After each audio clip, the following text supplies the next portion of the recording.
guys, welcome back. Before we completely dismantle this analog welder, just an industrial welder, I figure we go over some of the parts we're taking apart and salvaging.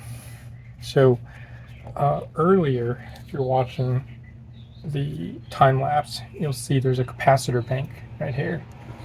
It's mounted on this bracket, and in addition to the capacitor bank, there are various copper leads attached to this panel.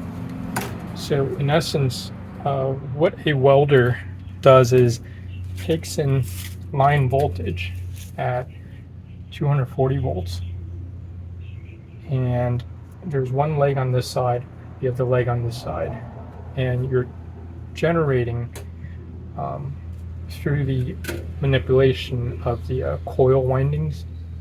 You're lowering the voltage and you're jacking up the amperage.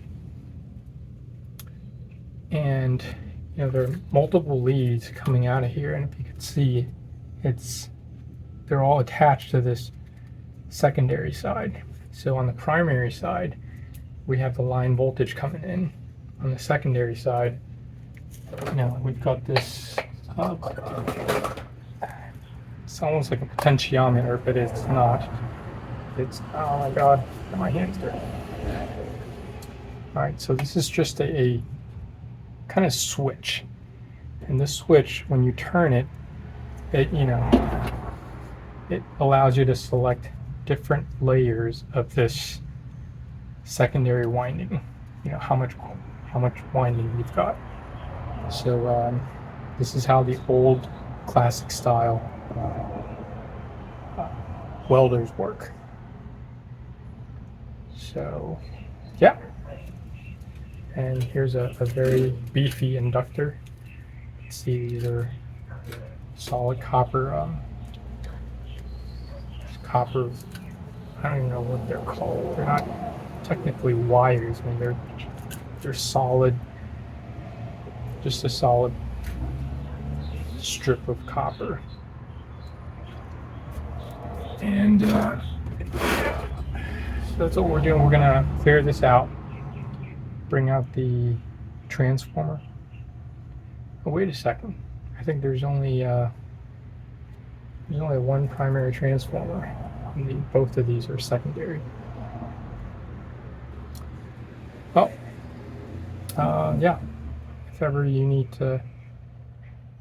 ever wonder about what the inside of these look like, this is it.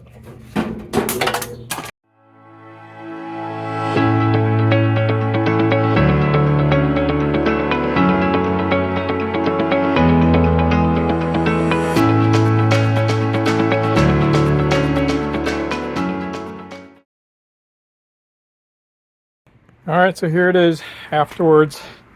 We've gutted out this analog industrial welder,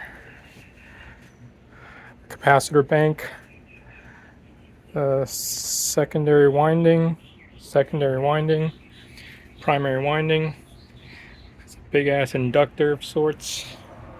I don't know what the purpose of that is. And we got ourselves a big fan box, metal fan box. So when we work on our solar stuff, we could probably throw our batteries in here. So in the unlikely event, but God forbid, it ever catches fire, we could always just roll it away from harm and let it do its thing, protect people. Now there was one more thing I couldn't figure out. I don't know what the hell this thing is right here. I think this is where the power comes in. But it's also embroiled in some sort of coil. So, yeah. And also, I don't see any rectifiers. So I don't know how it goes from AC to DC. So that's something I need to figure out with further research. Alright, well, if ever work on a project like this, I hope this video helps you. Alright, good luck. Bye-bye.